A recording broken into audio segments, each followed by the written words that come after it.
Hello, everyone. I hope you're having a great Thursday so far. My name is Callie and I'll be your host today. And I just want to say welcome to our latest webinar on how to optimize your workflows with Alteryx.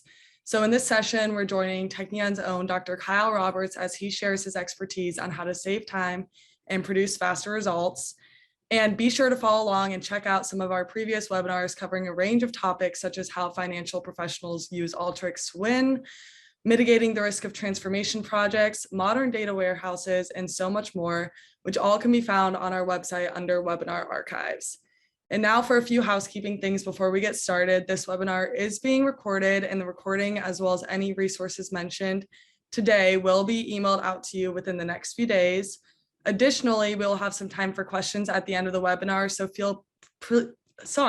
please feel free to pose any questions you may think of in the chat as we go along, and we'll be sure to answer those.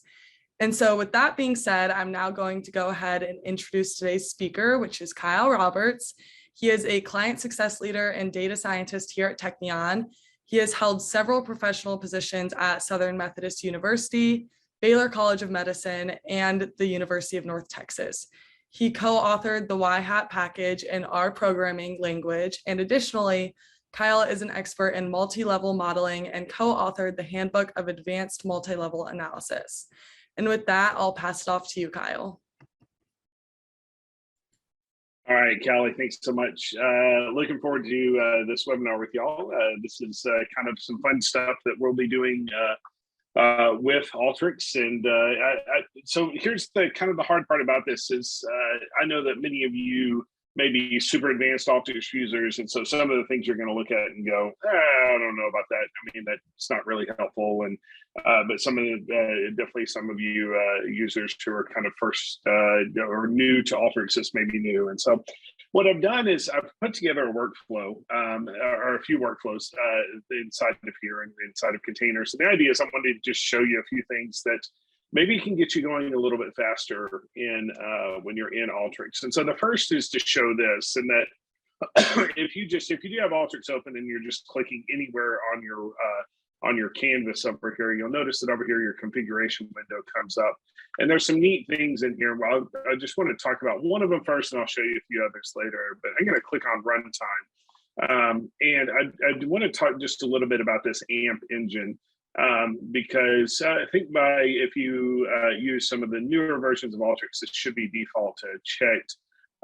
It really does make a difference when you're starting to run, especially really complicated workflows. Things run considerably faster under that. And so that's kind of the first thing is to, as you're using Alteryx, use the AMP engine when you can. Now, there are a couple of instances, and so I'll pull these up here, that where the AMP engine does have some issues. And so if you'll notice, there's a big FAQ here. And so, and again, so some ideas on where you're using those settings, and then also, you know, when it might cause you some problems. So there are some limitations with AMP, and so, but those are kind of well known right now. And so I'll show you one of the limitations a little bit later, and kind of a result on how to fix that and how to work around that may be of interest to you. Okay. But first, let's talk about this. I imagine many of you know that this is here, but I get surprised every time I do a training session of the number of people who don't know that this is a thing. So this is caching workflows. And what I want to show you is I've got this kind of neat workflow that I did as a proof of concept for a client one time that takes this really, really messy data set and then makes a clean data set out of it. So, and actually, I think this was coming from one of the old DB2 systems. So it's all fake data, but just wanted to show you that. And then at the end of this, oh, and actually, I should probably show this as an option too for things on helping you. Normally, your Alteryx comes configured like this. I love turning on the overview, especially for big workflows. And so if you just go to view and then put a checkbox next to overview, what it does is down here, it gives you kind of a micro picture of what's going on in your workflow. And then you can drag that around. And as you can see, now we can go to different parts of our workflow. So some people do know that, some people don't. So anyway, just wanted to show you that. So here's the case. I wanted to show you this because here's a good example of I built a workflow and then it did result in the output that I wanted. But then I decided, you know what I want to do is I want to build a report based on this. And so that report's actually laying out here. And so it's a little bit pushed there, but that's okay. It's that if I wanted to, then we could just look at this report and then pull up that PDF and then see, okay, yep, that's what the report looks like. That's how I like it. Now, the problem is that you generally always already created this output and then you're starting to build the report. And if it's a really long output, sometimes it's going to take forever in order for you to keep running it every time you make a little change to the report because you want to move something into a different place or something like that. Okay. So what we can do is we can actually cache our workflow. Now, here's the problem with this, and that's why I show this. If I click right here and then I right click on this, you see our cache and run workflow is grayed out. It means I can click on this all I want, but it's not going to work. It's not going to cache the environment for this. Okay. Also up here, because if you'll notice what we have is really we're splitting our data and then we're pulling that into 2 or 3 actually different containers, and then we're moving forward. So if I try to click on any of these and cache and run workflow, it doesn't work, because what Alteryx is looking for is it's looking for like a single unifying point at which it can say, okay, I can cache everything from here previous, but it's impossible for Alteryx to look at and go, okay, let me cache this bottom container, but not the top container. It needs for a unifying point. Now, again, we come down to the problem of this is our unifying point, but you can't cache and run the workflow.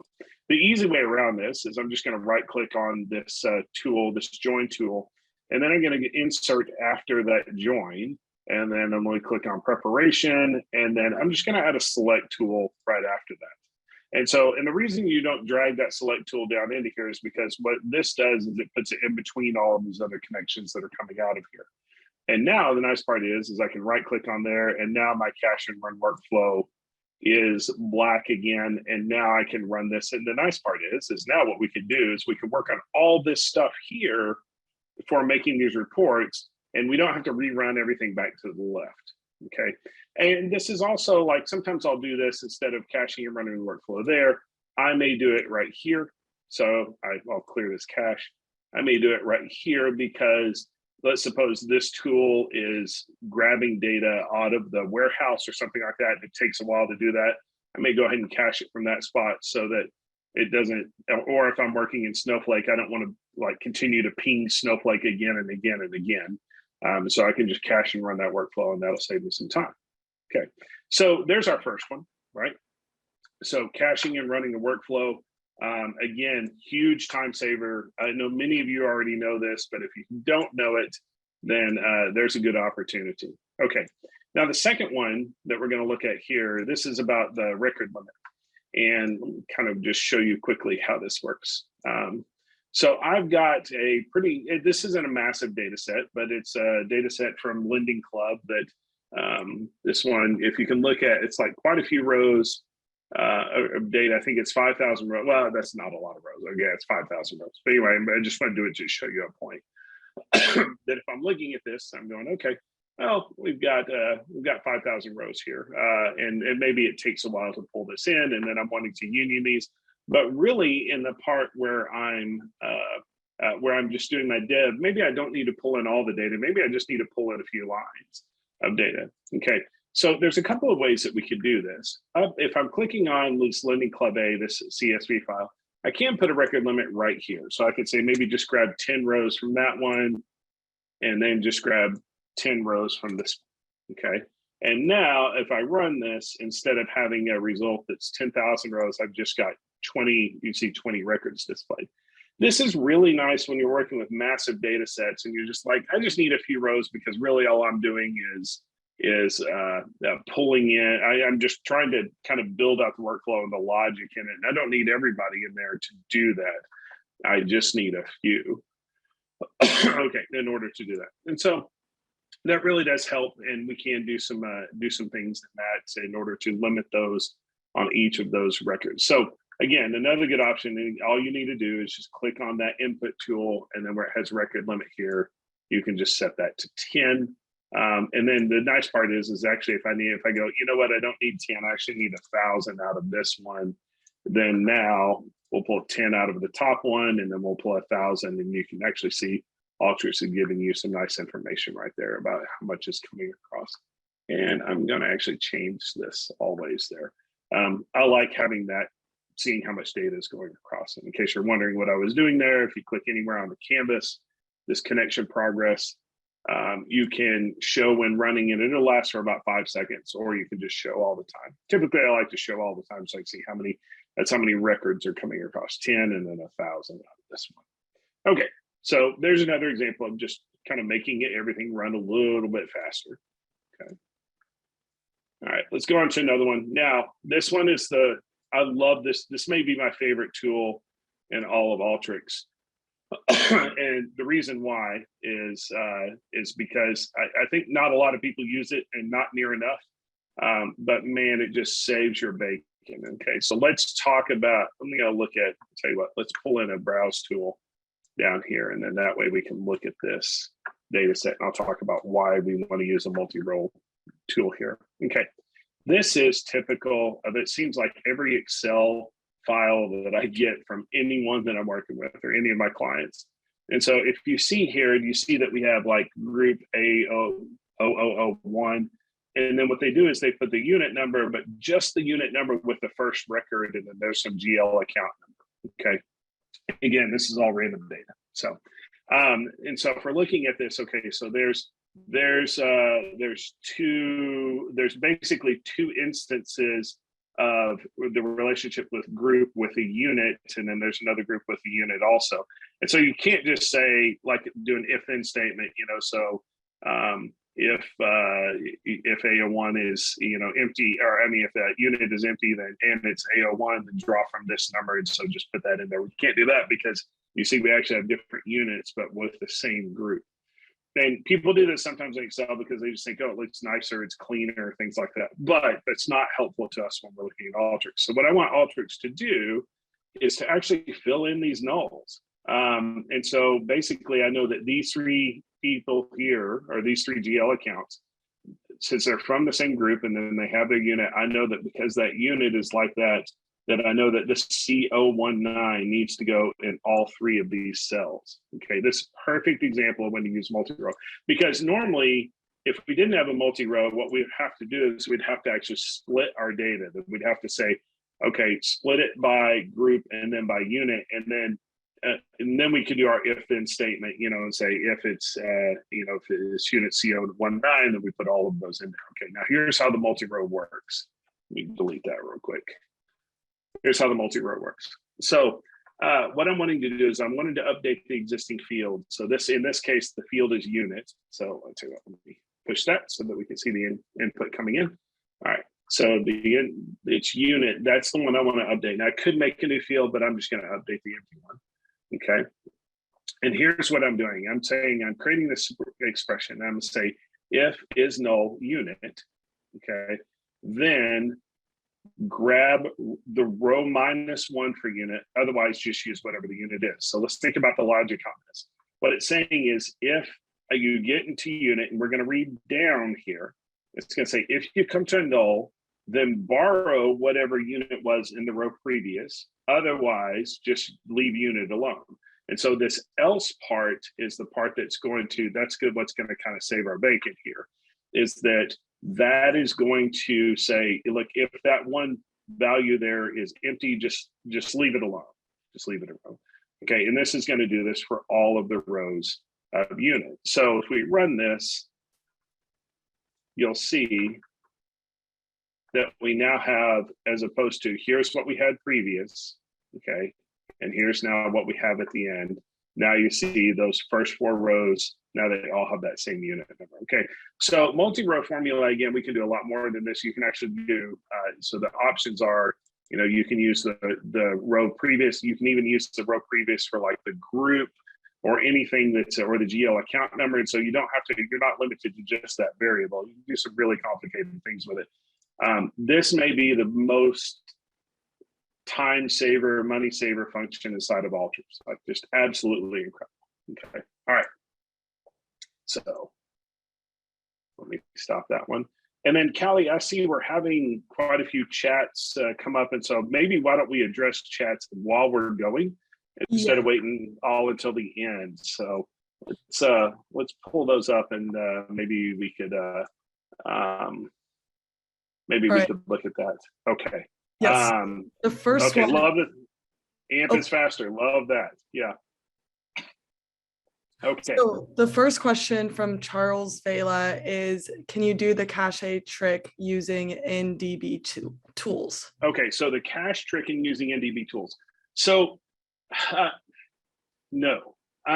So you would have to do like a select the first 10 rows. You'd have to write that inside of there. So, I'm sorry for doing the cache.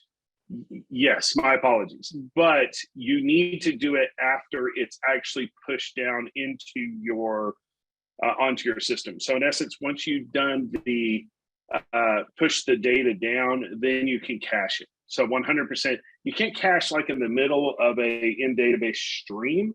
I don't believe, because think of it this way: when you have 7 or 8 in database tools together, really, so you're going to have like a connect in database, and then you're going to have, maybe you have a formula that you put in there, and then you're going to union that with yet another connect in database down here, right? Something like this. Okay, there's a little bit of a misnomer in that when you're doing these with Alteryx, what's happening is it's running this and it's running this and then it's running this and then it's running this. That's not really the way the in-database tools work inside of Alteryx. And so if it's not in database, that's the way it works. But in database, what this is doing is, you want to think of this: all 4 of these tools are actually creating a single SQL function that is run. And so think of these as like GUI tools that are creating like a really massive, in this case, it's not massive, but a large single SQL query. It's just allowing you to do it with these really great GUI tools, okay? So it doesn't make sense. Like, you couldn't cache here, because actually when we get to like the data stream out that goes to wherever you're wanting it to go, this would be a good place to now cache and run workflow.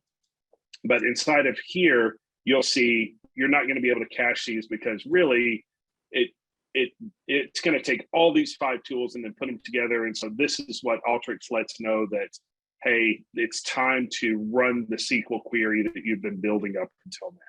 So great question, but no, you can only start caching once you get to that data stream out. Okay, great question. All right. Awesome. And then next question is from Arpita, and they asked, is the only way to add a record limit in database in SQL, or is there another way? I think it is just in SQL. It's add the record limit there in SQL. And so I would, I don't think there's a way to add it inside of, so if I'm connecting in database, I would have to do it in my SQL query here if I just wanted like 10 records to come across or something like that. But the nice way though is that you don't necessarily need to do that, because if you recognize, like with this here, and then if I add like a sample, and so I only want, let's say 50 records, then this execution of this statement here will actually only pull 50. So this is like using a select command inside of SQL. And so even though you're initially looking at, let's say, all 10 million rows, really, when it comes down to executing it, it's only going to pull in 50. So that's the same way I would use the sample tool inside of there. Okay. All right. So great question. Awesome. And then Arpita also asked, how do you perform multi-row using in database tools? All right. So if you're in database, you're not going to be able to you're going to have to push it down to your system in order to do a multi-row.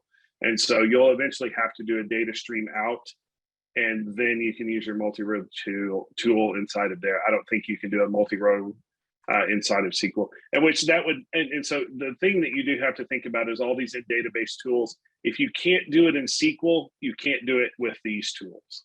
Okay. So that's kind of the way you'll have to think about that. If SQL can't do it, then in database can't do it either. Okay, good question. Awesome. And then the last one isn't really a question, but Alex Husky was wondering if you could set up a filter for SQL Server like Tableau does, so that Alteryx doesn't have to bring in the whole table. Like that's great. So yeah, no.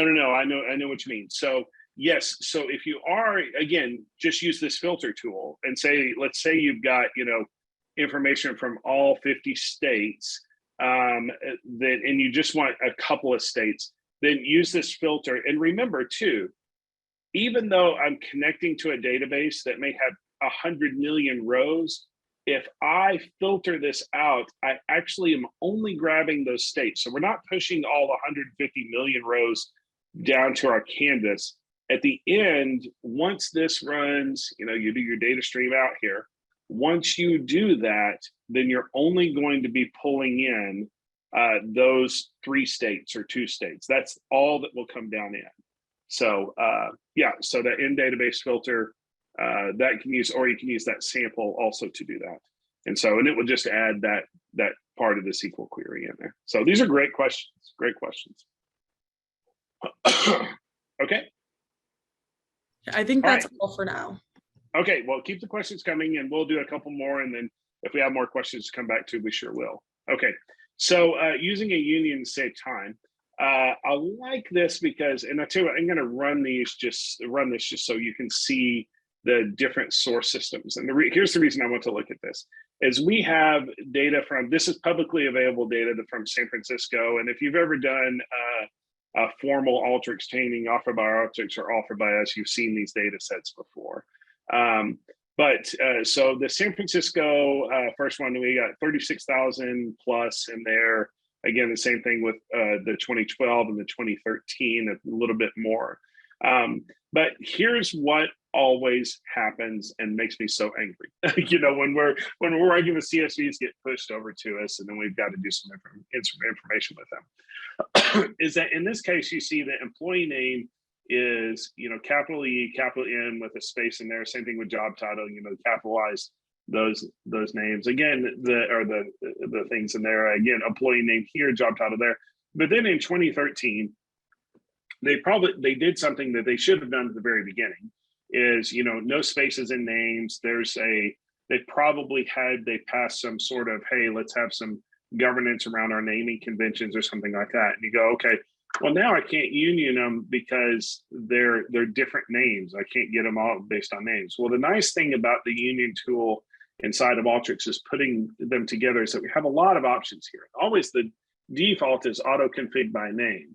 But if I do that, look what happens at the resulting end. So what we have is we have all these ones in here that are, the naming convention is right. And then we have to get down to here. And now we have employee name, job title. And so they didn't line up. Well, here's the great part is if they are in the same order, but they have different names, then I can do auto config by position. And in this case, they will all run and it looks like they're all correct. And now here's the other great part too. Inside of here, I can specify the output order, and you see that, and let me show you kind of what will happen. Let me delete all those connections. Okay, so let's suppose I start with this one, and this one, remember, this one has a naming convention that is, capitals with spaces, and then I go to this one, and then I go to this one. Okay, when I run this, do you see how the naming convention is whatever was associated with the first one that comes in? Now in Alteryx, remember, we can specify a specific order. So we could put number 3 first, and then number 2, and then number 1. And if we run that, you see what happens is that even though we specified the order to be different, what still is going on is that it's taking the naming conventions from this very first one that comes in. So the nice fix for that, let me delete connections, is to start with the naming convention that you want. And so let's say I'm looking at that and I'm going, I want this naming convention because that is, there's no spaces in there and they don't use capitals. So if I start with that one, and then I'll go number 2, and then I go number 3. And now if I run this, do you see, yeah, now the naming conventions are right. And if I want them to be, even though I started with this one, if I want them to be 3, 2, 1, then now it actually has, you can see over here, year 2011 is first, and then 2012 is next, and 2013 is next, because I can specify that output order. But that's the thing to remember about the union, is if you are doing auto config by position, then whichever one is the first one to come in, that's the naming convention that's going to be used. Okay. Now, let's suppose they're out of order. We can also do this manually configured by fields. And now, let me make that part a little bit bigger so it's easier to see. Is that now I can take, okay, so employee name on this second node that's coming in, and then I just use my arrow key to match those up. And I go, okay, I know these two match, and then let me grab that one. Okay, that one matches with that. And let's suppose another one of these, instead of being like job title, was just job, and it was way over here or something like that. The order was different. Okay. So this is what we're hoping to do, is to use these things to match up. But the reminder is this: whatever the convention is in the first one that comes in, that's what will be applied to all the other ones after. Okay, that's the one. So we'll change that back to auto config by position, because our position was good. Right. Hey, Kyle, quick question. Yeah. Will you be able to supply everyone with the workflow so that they'll be able to follow along with the recording? I believe I will. I need to make sure there's not anything. I may not be able to use this one because I can just show it as an example, but the caching workflows, this big one, I may take that out because that was like a POC that I did for a client, just showing them, is it possible for it to work? There's no data in there or anything like that, but the logic on that is something that they were having us work through for them. So I can probably give it to you without that, but then I can but I can definitely put that up. But again, caching, it doesn't matter what it is, so we'll probably take that out. Okay. Perfect. Thank you. Okay. All right. AMP engine sorting. All right. AMP engine definitely makes things run faster. Definitely does. But there are some issues that are going to come in. So what I did is I just created a data set that's got, agent, and then their scores, and then it's got another one here that is agent and their scores. And what I'm wanting to do is I want to put these names, I want to put all of these names with the agents. So I've got one big data set that looks like this, but also has the names of the agents out here. And so obviously I would use a join. But here's what I want you to do. Let me make sure the AMP engine is turned on, because I'm going to show you something about this. All right, use AMP engine. Okay, it's turned on. All right, so when I'm looking at this, so this is what I'm doing. I'm joining on agent, right? And then I'm leaving out of the second one. Okay, so that will be good. Okay, so this is going to run. Now here's the original, because it's going to default to the way to the left side coming in is structured. And so it's got the two, agent 1 is twice, agent 2 is 3 times, and then agent 3 is 4 times, and then we've got an agent 5 that is their 1 time. Okay, so let's suppose I want this to remain the same. So I'm going to hit run. Okay, and let's look at this middle join here. Okay, do you see what happened? The sorting went off. And so now I have it as agent 2 appears first, agent 1 appears second, agent 3 appears third, and then agent 5 doesn't appear in there because there's, agent 4 in it. So there's an agent 4 that appears down there, but then agent 5 that's here. And so we didn't get matches for those, right? So that one's going to appear there. And then this one's agent 4 is going to appear here.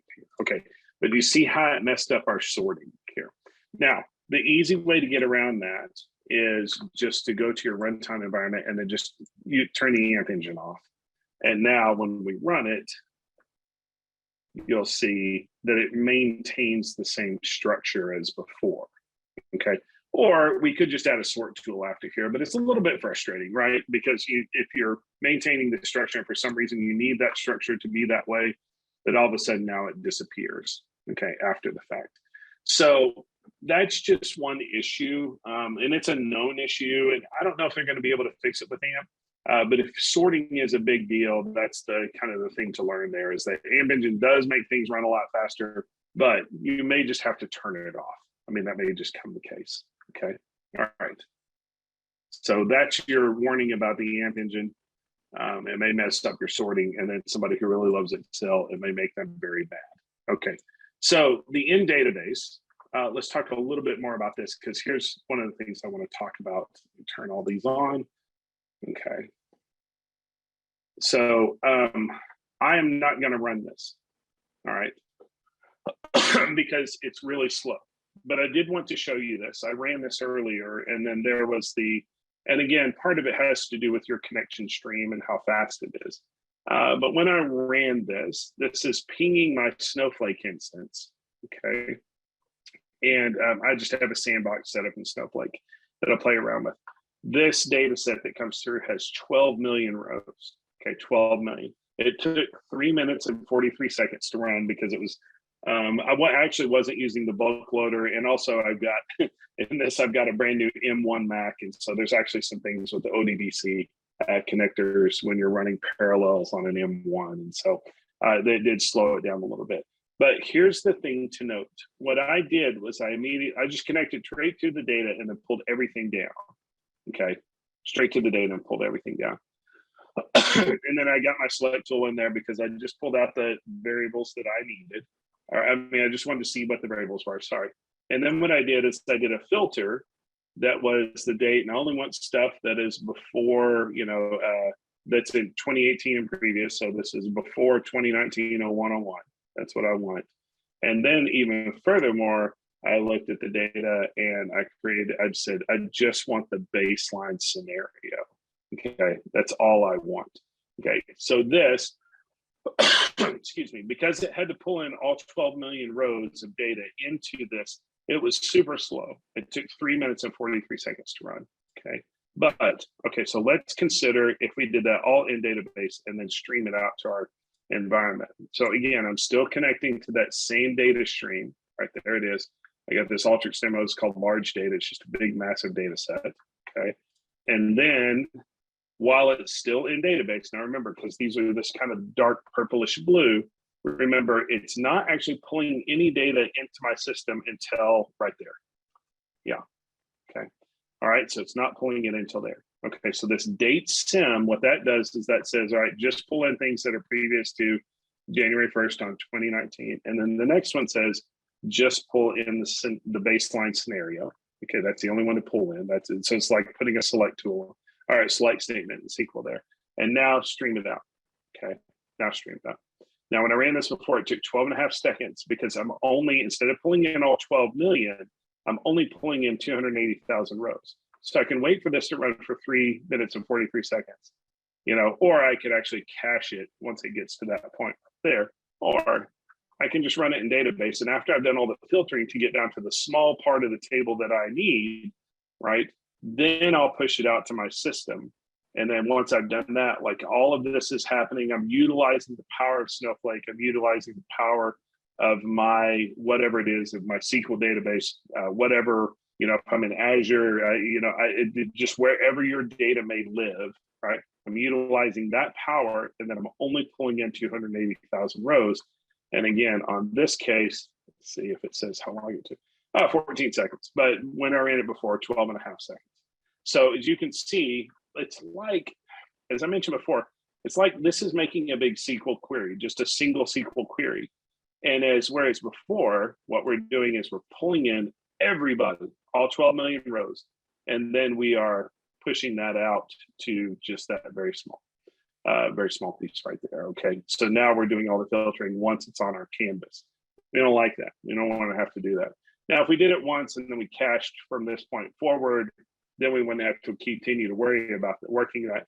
But let's suppose we build this and then we put it out on gallery so for everyone else to use, then their workflow is going to run really slow also. So they're going to have to wait 3.5 minutes, maybe longer when it's running on server.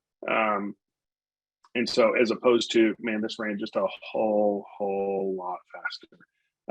And I love the comment that I saw from Alex. It says, yes, let Snowflake be Snowflake. Snowflake is way better at mass data, holding and then, running a query against it than Alteryx will be.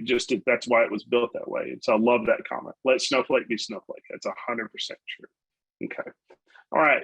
Well, these are just a few things. And again, this is maybe many of you already knew all of these things, but we just wanted to show you here's a couple of tricks that we use when we are using Alteryx just to help things go faster. And especially if we're in an area where we are doing development. I mean, I'll tell you that the number one thing I use that helps me work a lot faster is just caching things.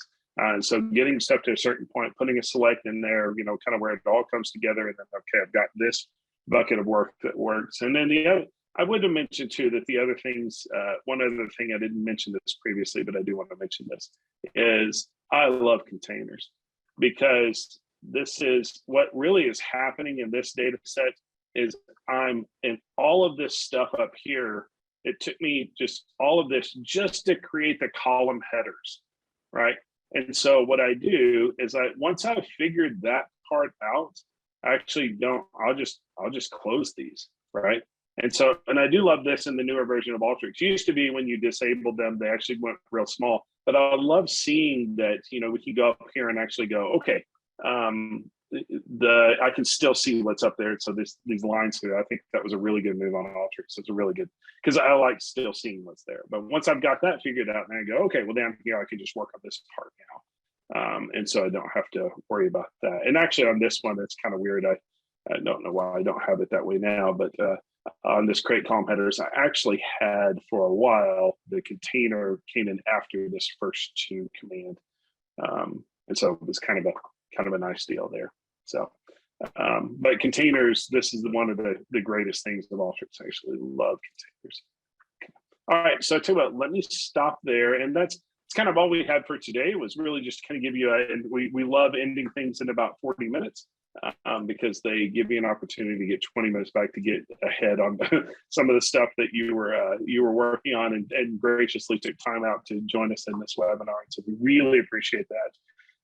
We're excited to, anything else we can help with, love to help.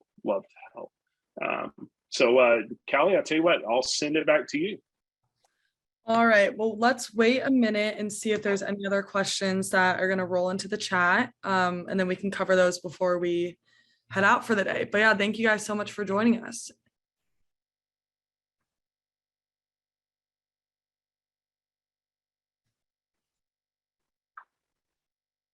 Yep, I don't think I see much else. Although I will throw this out here. I don't know if you've.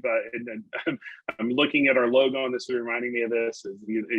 You're used to seeing us as Technion. If you get an email from us that says Resultant, it's the same company, and so we're very much excited about this merger between Technion and Resultant. So you'll start seeing us coming as Resultant emails. So if you see webinar requests or advertisements, then you can most certainly don't think it's a different company. It's still us. Okay, Kyle, did you see the question that came in from Manuela? Yes, so Manuela, 100% it is. So the question was, is it possible to create an app that'll let the user to self-select the fields and change them by position? So it is easy to create an app where they can select the fields that they necessarily want to pull in. Changing the position of them would be difficult. Trying to think of how we might do that in an app, like the ordering or the positioning. I think that would be tough. I'm not sure how to do that. There may be a way out there to do it, but yes, definitely easy to do with an app of, okay, you just want to select these variables and pull those in. And yeah, absolutely.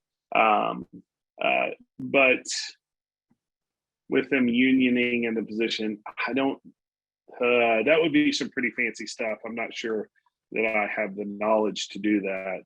Manuel, I may send you a note If I can figure that out, I'll think about that. That'll probably be the reason I don't sleep tonight, is I'm thinking about that question. So good question, but I'm not sure that I know the answer. Awesome.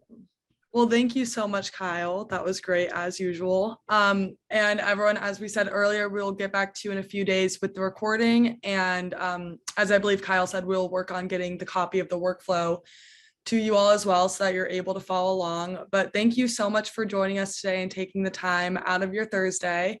And yeah, we hope you enjoyed this webinar and have a great rest of your day.